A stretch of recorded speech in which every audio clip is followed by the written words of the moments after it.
مصطفیٰ پر ایمان لائے، جب ایمان لایا اسلام میں داخل ہو گئے، میرے آقا نے فرمایا اے ابو بکر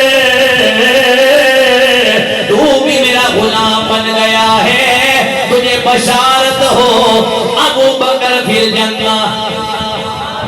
فرمایا میرا ابو بکر بھی جنتی، فرمایا ابو بکر نے اسلام قبول کیا، ذرا توجہ فرمانا، اسلام میں داخل ہوئے، آقا کی بارگاہ میں عرض کی یا رسول اللہ اگر آپ اجازت عطا فرمائیں میں حرم سین حرم میں کعبہ شریف کے صحن میں جا کر لوگوں کو اسلام کی تبلیغ کروں، جتنے مشرکین مکہ جمع ہو گئے کعبے کے سامنے سب کو میں اعلان کر کے تبلیغ کروں، اسلام کی طرف دعوت دوں۔ میرے آقا نے فرمایا کہ تو جائے گا کہ تجھے تکلیف دیں گے، ابھی اسلام اتنا کبھی نہیں ہوا، مسلمان زیادہ نہیں ہوئے، جب مسلمان زیادہ ہو جائیں گے پھر چلے جانا، پھر تبلیغ کرنا۔ جب اصرار کیا میرے آقا نے اجازت عطا فرمائی، توجہ، ابو بکر چلے گئے، نبی کی بارگاہ سے اجازت لے کے ابو بکر چلے گئے میرے آقا کی بارگاہ میں اجازت لینے کے بعد جب قریش مکہ کے سامنے صدیق اکبر جاتے ہیں، جا کے اعلان کرتے ہیں لوگوں میرا رب ایک ہے، میرا رب ایک ہے، میرے آقا مصطفیٰ رب کے رسول بن کے آئے ہیں۔ یہ کہنے کی دیر تھی، انہوں نے اسلام کی طرف آنے کے بجائے حضرت سیدنا صدیق اکبر پر حملہ شروع کر دیا، مارنا شروع کر دیا، اتنا مارا کہ صدیق اکبر بے ہوش ہو گئے، زمین پہ لہو لہان خون ہی خون آپ کے جسم سے نکل رہا ہے، زخمی حالت میں لہو لہان حالت میں آپ کے رشتہ داروں نے آپ کو اٹھایا، گھر لے کر چلے گئے۔ صدیق اکبر 3 دن بے ہوش رہے، 3 دن بے ہوش رہنے کے بعد جب سیدنا صدیق اکبر رضی اللہ تعالیٰ عنہ کو ہوش آیا، ماں قریب آئی، کہنے لگی بیٹا پانی پی، پانی لے کر آئی، کھانا لے کر آئی، کہا کھانا کھا لے پانی پی لے۔ ابو بکر کا جواب آپ نے فرمایا نہ پانی کی ضرورت نہ کھانے کی ضرورت، اتنا بتا دو میرے آقا کا حال کیسا ہے؟ کیا فرمایا؟ میرے آقا کا حال کیسا؟ میرے آقا کا حال فرمایا مجھے اپنے حال کی فکر نہیں، میرے آقا کا حال بتاؤ، میرے آقا خیریت سے ہیں کہ نہیں؟ اس حالت میں بھی آقا کی خیریت پوچھ رہے ہیں، آقا کیسے ہے؟ ماں کہنے لگی بیٹا کھانا کھا لے پانی پی لے، ابھی طبیب آئے گا وہ علاج کرے گا تو ٹھیک ہو جائے گا۔ ابو بکر بولے کہنے لگے ماں نہ حکیم کی ضرورت ہے نہ طبیب کی ضرورت ہے، مجھے اللہ کے حبیب کی ضرورت ہے، مجھے اللہ کے حبیب کی ضرورت ہے۔ گویا کہہ رہے ہوں جن نے درد دیتا ہو تیرے دوا میں مریض ہوا او طبیب ہوئے، جن نے درد دیتا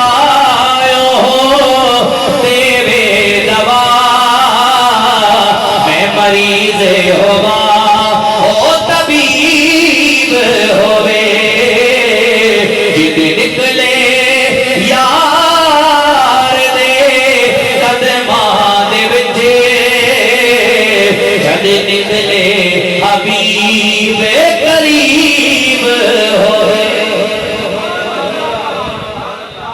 آقا کا پوچھ رہے ہیں کہ مجھے آقا کا بتاؤ آقا کیسے ہیں؟ حضور کی بارگاہ میں لایا گیا، جب نبی کی بارگاہ میں آئے قدموں میں گر کے عرض کرتے ہیں یا رسول اللہ آپ خیریت سے ہیں؟ میرے آقا نے فرمایا میں خیریت سے ہوں مگر تجھے بڑی تکلیف اٹھانی پڑی۔ عرض کرتے ہیں یا رسول اللہ یہ تکلیف کیا ہے؟ اگر جان بھی چلی جائے، جان چلی جائے پرواہ نہیں ہے، لیکن آپ کا دیا ایمان نہیں جا سکتا۔ آپ کے نام پر جان جاتی ہے تو چلی جائے، مگر آپ کا دیا ایمان نہیں جا سکتا۔ آپ کے نام پہ جان بھی قربان کرنے کے لیے تیار ہوں۔ یہ سیدنا صدیق اکبر کا عشق تھا۔ اب آئیے خلیفہ دوم کی بارگاہ میں چلتے ہیں۔ حضرت فاروق اعظم عمر فاروق، جن کے بارے میں آقا نے فرمایا اس جگہ سے عمر گزر جاتا ہے شیطان وہ رستہ چھوڑ دیتا ہے۔ اس جگہ سے عمر گزر جاتا ہے شیطان دوبارہ کہہ رہے ہیں شیطان جڑا آکھے نا کہ ایسا عمر نو نہیں مننے، اچھا کیا کرو مسئلے کی گل نہیں ہے، حضور پہلے فرما لیں۔ حضور نے پہلے وقت بتا دیا نا کہ عمر میرے عمر کے ذکر سے، میرے عمر کے ذکر سے شیطان بھاگتا ہے، عمر کے نام سے شیطان بھاگتا ہے۔ ایک روایت میں فرمایا عمر تیرے نام سے شیطان بھاگ جاتا ہے، دوسری روایت میں فرمایا عمر اس رستے سے تو گزرتا ہے شیطان وہ رستہ بھی چھوڑ دیتا ہے۔ یہ ہے نبی کے صحابہ کی شان۔ اساں تے الحمدللہ اللہ کا کرم ہے، شکر ہے، اساں سارے نے غلام، ہم ساروں کے غلام، ہم صرف ایک ہستی کو ماننے والے نہیں ہیں۔ کسی نے صحابہ کو پکڑ لیا، اہل بیت کو چھوڑ دیا، کسی نے اہل بیت کو پکڑ لیا، صحابہ کو چھوڑ دیا۔ آپ کو اور مجھے اللہ نے وہ ستھرا عقیدہ دیا ہے، ہم الحمدللہ مصطفیٰ کے صحابہ کے بھی غلام ہیں، مصطفیٰ کی آل کے بھی غلام ہیں، ہم ساروں کے غلام ہیں۔ سب کا پیار اور محبت اہل سنت و جماعت سے تعلق رکھنے والے ہر فرد کے دل میں موجود ہے۔ توجہ کرنا، کون عمر؟ یہودی اور مسلمان کے درمیان معاملہ ہو گیا۔ ایک کلمہ پڑھنے والا ہے، ایک یہودی ہے، ایک حضور کا کلمہ پڑھتا ہے، دوسرا یہودی ہے، دونوں کے درمیان جھگڑا ہوا۔ اب توجہ کرنا میرے آقا کی شان۔ یہودی کہنے لگا فیصلہ کروائیں گے تب بات بنے گی، پتہ لگ جائے گا کون سچا ہے، یعنی اس معاملے میں کون سچا ہے، یہ جو جھگڑا ہو رہا ہے۔ یہودی بولا، کہنے لگا چلو تیرے نبی سے فیصلہ کروا لیں۔ کسے فیصلہ کرواتے ہیں؟ تیرے نبی سے۔ مسلمان کہنے لگا تو یہودی ہے۔ کہا بے شک یہودیوں میرا عقیدہ ہے تیرا نبی صادق بھی ہے، تیرا نبی امین بھی ہے، فیصلہ نبی سے کرائیں گے۔ دونوں میرے نبی کی بارگاہ میں آ گئے۔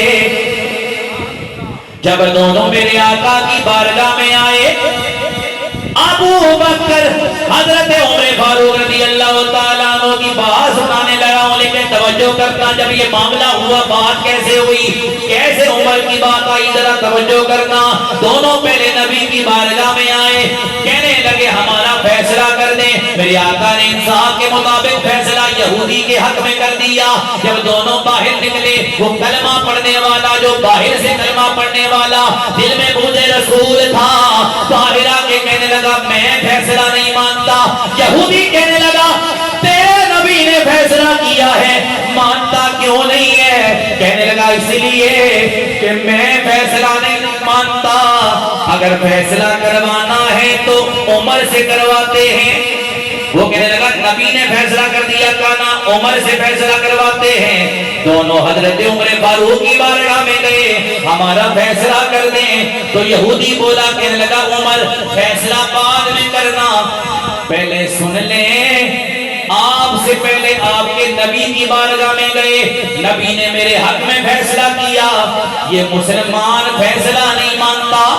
حضرت عمر نے فرمایا ٹھہرو انتظار کرو، میں آ کر فیصلہ کرتا ہوں۔ اب نبی کے غلاموں توجہ کرنا، عمر اندر گئے، جب باہر آئے ہاتھ میں تلوار موجود ہے، اس کلمہ پڑھنے والے کے قریب آئے، وار کیا، سر تن سے جدا کر دیا، اور آپ نے فرمایا اے لوگوں سن لو، عمر کا اعلان سن لو۔